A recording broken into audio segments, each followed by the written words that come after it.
Hoy vamos a explorar juntos un texto sociológico, fundamental, uno que intenta ir un poco más allá de los números, de las estructuras, para entender las raíces de algo que define nuestra era, el capitalismo moderno. Pero ojo, no tanto sus engranajes económicos, que también, sino más bien su mentalidad particular, el espíritu, digamos, que lo anima. Sí, esa es la clave. Los materiales que tenemos hoy son extractos de La ética protestante y el espíritu del capitalismo, de Max Weber. Se publicó originalmente a principios del siglo XX, pero vamos. Sigue dando que hablar, ¿verdad? Totalmente. Más de 100 años después y sigue generando debates muy intensos. Y aquí viene un poco la misión de hoy. Porque Weber nos lanza una idea sorprendente, casi contraintuitiva, diría yo. Ajá. Sugiere que no fue la simple codicia humana de siempre, sino una profunda, una angustia religiosa y una férrea autodisciplina, lo que, de alguna manera, prendió la mecha del capitalismo tal y como lo conocemos. Exacto. ¿Cómo es posible que una forma de ver el mundo tan centrada en lo espiritual impulsara algo tan terrenal como acumular capital? Esa es la gran pregunta que intenta responder Weber. Pues eso es lo que vamos a intentar desgranar hoy. Weber arranca su análisis con una observación casi de detective, ¿no? Se apoya en datos estadísticos de la Alemania de su época. Sí. Y nota algo recurrente en las regiones con poblaciones mixtas, donde convivían católicos y protestantes. Ve una tendencia bastante clara. ¿Cuál era esa tendencia? Pues que los protestantes parecían estar sobrerepresentados, o sea, había más proporción de ellos entre los propietarios de capital, los empresarios, los altos cargos, y también entre los trabajadores más cualificados de las industrias modernas. Ya. Pero claro, no se queda solo con el dato frío.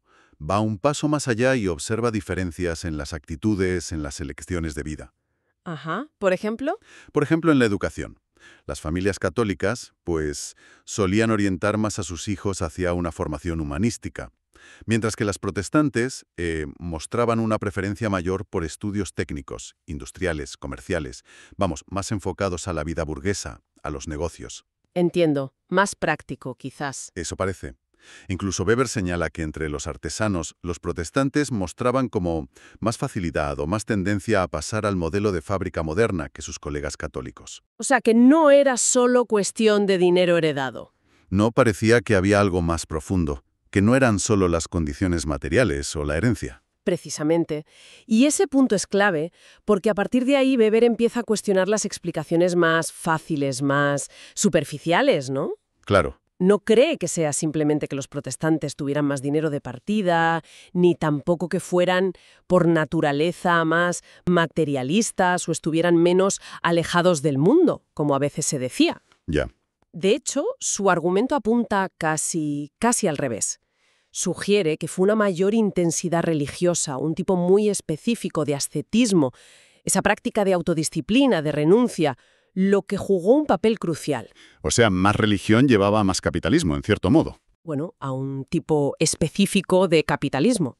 La pregunta central que recorre todo el libro es ¿qué relación particular existe entre esa nueva forma de actividad capitalista, la moderna, la sistemática, racional, y una forma de religiosidad caracterizada por un profundo ascetismo, por una disciplina rigurosa aplicada a la vida cotidiana? Para abordar eso, Weber necesita primero definir qué entiende él por espíritu del capitalismo. Y lo hace de una forma muy gráfica, ¿verdad? Usa las máximas de Benjamin Franklin. Sí, como un tipo ideal, un modelo conceptual. No suenan esas frases. El tiempo es dinero, el crédito es dinero, la idea de que el dinero es fértil, que tiene que trabajar y generar más. Exacto. Y también virtudes como la puntualidad, la diligencia, la moderación, la honradez. Pero, y esto es importante, no las presenta tanto como valores morales porque sí, sino como virtudes útiles. Eso es, funcionales. Funcionales para ganar crédito, confianza y, por tanto, para prosperar económicamente. Weber insiste mucho en diferenciar esto de la simple codicia, de la auris sacra fames, la sed de oro de toda la vida. Claro, eso ha existido siempre y en todas partes. Exacto. Lo que él describe es distinto. Es una ética específica que ve el trabajo metódico, constante, profesional, no como un mal necesario para vivir, sino como un fin en sí mismo. Casi casi un deber moral. Un deber, sí. Y unido a eso, la búsqueda sistemática y racional del beneficio, pero con una peculiaridad importante. ¿Cuál? Que el objetivo no es tanto gastarlo en lujos o placeres, sino reinvertirlo productivamente para generar más capital. Y aquí Weber introduce un argumento central y bastante polémico en su momento, ¿no? Sí, mucho. Sostiene que este espíritu no surgió así de forma espontánea como un simple reflejo del desarrollo económico. No fue automático. Para nada. Tuvo que abrirse paso y en muchos casos luchar contra una mentalidad mucho más extendida, más arraigada, a la que él llama tradicionalista. ¿Y cómo era esa mentalidad tradicionalista? Pues la de trabajar solo lo necesario para cubrir las necesidades de siempre, para vivir como se ha vivido siempre, sin una ambición especial por acumular más o trabajar más allá de eso. Lo justo para vivir. Exacto. Para superar esa resistencia tan humana por otra parte al cambio y al esfuerzo constante, Weber argumenta que hacía falta una fuerza impulsora muy potente, una motivación psicológica profunda. ¿Y dónde la encuentra? Pues él cree encontrarla en ciertas corrientes de la ética religiosa protestante. Pone como ejemplo Nueva Inglaterra, en Estados Unidos. Los puritanos. Los puritanos, sí, que fundaron aquello por razones principalmente religiosas, no tanto económicas al principio. Sin embargo, Weber argumenta que ese espíritu del capitalismo, tal como él lo define, ya estaba allí, presente de forma notable en esas comunidades antes de que hubiera un gran desarrollo capitalista. O sea que la mentalidad, en cierto modo, precedió a la estructura económica. Eso sugiere él. Es fascinante pensar cómo una forma de ver el mundo pudo tener consecuencias tan concretas. Y para entender el mecanismo, Weber introduce un concepto clave, la idea luterana de profesión. Beruf. Beruf, en alemán, es una palabra con garra porque, como señala Weber, tiene un doble sentido. Es ocupación, trabajo, pero también es vocación, una llamada divina. Exacto. Lutero, con su teología, rompió con la idea medieval católica que distinguía entre los preceptos morales básicos para todos y los consejos evangélicos de perfección, pobreza, castidad, reservados a monjes, a clérigos que se retiraban del mundo. Ajá. Para Lutero, cumplir con los deberes del propio Estado y trabajo en el mundo secular se convertía en la forma más elevada de agradar a Dios. El trabajo cotidiano, por humilde que fuera, adquiría así una nueva dignidad moral y religiosa. Sin embargo, y aquí Weber introduce un matiz importante, él considera que el luteranismo, aunque dio ese paso fundamental al valorar el trabajo en el mundo, Sí. se quedó, digamos, a medio camino en lo que respecta a impulsar activamente el espíritu del capitalismo. ¿Por qué? ¿Por qué se quedó a medio camino? La aceptación un poco resignada del puesto y la suerte que a cada uno le había tocado por providencia divina. Ya, aceptar tu lugar. Eso es, pues el luteranismo no generó ese impulso dinámico, esa presión psicológica hacia la racionalización metódica de toda la vida en torno al trabajo y la búsqueda incesante del éxito. Fomentaba más, según su análisis, la obediencia, la conformidad, la aceptación del orden social. Entiendo. Por eso, Weber dirige su atención principal hacia lo que llama el protestantismo ascético. Exactamente. Se refiere fundamentalmente al calvinismo, pero también incluye otras corrientes, ¿no?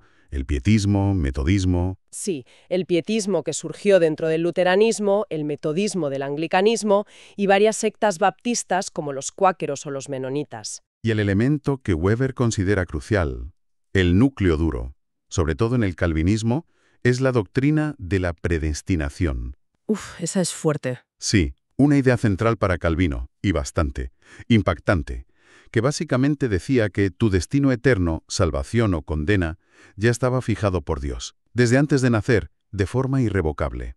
¿Y no podías hacer nada para cambiarlo? Nada. Ni buenas obras ni sacramentos. Nada que pudieras hacer cambiaba ese destino ya sellado. Pero espera, si las obras no sirven para salvarse, porque todo está predeterminado, entonces, ¿por qué ese énfasis tan brutal que vamos a ver en trabajar sin descanso, en la disciplina, en la vida metódica? Suena casi contradictorio, ¿no? Es una excelente pregunta y toca el núcleo del argumento psicológico de Weber. Precisamente esa doctrina tan dura de la predestinación generaba, según él, una tremenda angustia individual. Claro, me imagino. El creyente se enfrentaba a una pregunta existencial aterradora. Si mi destino ya está sellado, ¿Cómo puedo saber yo personalmente si estoy entre los elegidos para la salvación o entre los condenados? La incertidumbre total. Total. Esta búsqueda de la certitudo salutis, la certeza de la salvación, se convirtió en una preocupación vital. Y la respuesta que se desarrolló no tanto en la alta teología, sino en la práctica pastoral, en el consejo a los fieles angustiados, fue esta. A ver. Aunque es cierto que no puedes ganarte la salvación con tus acciones, sí puedes buscar signos de que eres uno de los elegidos. Señales. Señales. Y el signo más fiable, el que recomendaban los pastores, era llevar una vida de intensa actividad profesional, metódica, autocontrolada, dedicada incansablemente al trabajo en tu vocación, en tu calling. O sea, ¿trabajar como un loco era una forma de buscar pruebas de que estaba salvado? No exactamente para comprar el cielo, sino como un mecanismo psicológico para calmar esa angustia tan profunda, para autoconvencerse y, también muy importante, para demostrar ante la comunidad la propia condición de elegido, el estado de gracia. Entiendo. La actividad incesante era una forma de combatir la duda y la tentación. Eso es. Weber ilustra esta mentalidad citando mucho a figuras como Richard Baxter, un pastor puritano inglés muy influyente del siglo XVII. Sí, los escritos de Baxter son un ejemplo clarísimo. Predicaba con vehemencia contra la ociosidad, contra disfrutar pasivamente de la riqueza, contra perder el tiempo en charlas vanas, deportes, lujos. El tiempo era oro, literalmente. Consideraba la pérdida de tiempo como uno de los peores pecados, porque cada instante es valiosísimo para glorificar a Dios a través del trabajo. Sin embargo, y esto es clave, ¿El qué? que Baxter no condenaba la riqueza en sí misma, ni buscar el beneficio económico, siempre y cuando fueran el resultado del trabajo diligente y metódico en la profesión asignada. Ajá. De hecho, llegaba a considerar el trabajo duro y constante como el mejor medio ascético, la mejor disciplina para mantener a raya las tentaciones, y al mismo tiempo, La prueba. la prueba más segura y visible de la regeneración espiritual, de ser un cristiano genuino y, por tanto, probablemente un elegido. Es fundamental captar la naturaleza específica de este ascetismo que describe Weber. No es el ascetismo monástico tradicional católico, que generalmente implicaba retirarse del mundo, irse a un monasterio. No, este actuaba dentro. Exacto, este nuevo ascetismo protestante operaba dentro del mundo, precisamente a través de la vida económica y profesional cotidiana. Exigía una planificación racional de la vida entera. Todo controlado. Una conducta metódica, calculadora, autocontrolada, donde cada acción debía estar orientada a ese fin: glorificar a Dios cumpliendo el deber profesional. El trabajo ya no era una maldición bíblica o solo para ganarse el pan. Se transforma. Se transforma en el deber religioso fundamental, un servicio directo a la mayor gloria de Dios. Y dentro de este marco mental, buscar el beneficio económico, si se hacía legalmente, como fruto de la diligencia en la profesión, Estaba bien visto. no solo permitido, sino que podía interpretarse como una señal de la bendición divina. Era una oportunidad que el creyente tenía casi la obligación moral de aprovechar. Pero ojo, no para su propio placer. Sino para seguir sirviendo a Dios con más recursos. Justo. Y claro, si conectamos los puntos, las consecuencias económicas de esta mentalidad son enormes y directas. Totalmente. Por un lado, tienes una ética que promueve una fuerte restricción del consumo, especialmente el lujo, los placeres superfluos, la vanidad. Fomenta la austeridad, la frugalidad, el ahorro. Se vive para trabajar, no se trabaja para vivir placenteramente. Esa es la idea. Y por otro lado, esa misma ética libera psicológicamente y hasta impulsa moralmente la adquisición metódica, racional, constante, de bienes a través del ejercicio incansable de la profesión. Imagina el efecto combinado. Gente que trabaja sin parar, impulsada por una motivación religiosa profunda. Sí, Y que al mismo tiempo reprime drásticamente el gasto en sí misma. ¿Qué ocurre con el dinero que se gana y no se gasta en lujos? se acumula. Se acumula. Y como la propia ética valora la actividad y condena la ociosidad, también la del dinero. Hay que moverlo. Productivamente, a ponerlo a trabajar para generar más capital, haciendo crecer el negocio, la empresa. Se crea así un círculo virtuoso de acumulación de capital. Impulsado por el ahorro ascético. Justo eso. Y esta es la conclusión central de Weber. Esta particular ética protestante de tipo ascético fue una fuerza psicológica y cultural potentísima que estuvo detrás del desarrollo del espíritu del capitalismo moderno. Le dio la mentalidad necesaria. Proporcionó la mentalidad, el ethos necesario para que ese sistema despegara con la fuerza que lo hizo. ¿Qué aportó concretamente? Pues la valoración del trabajo como vocación sagrada, el calling. La vida metódica. La exigencia de llevar una vida metódica, racionalizada, autodisciplinada.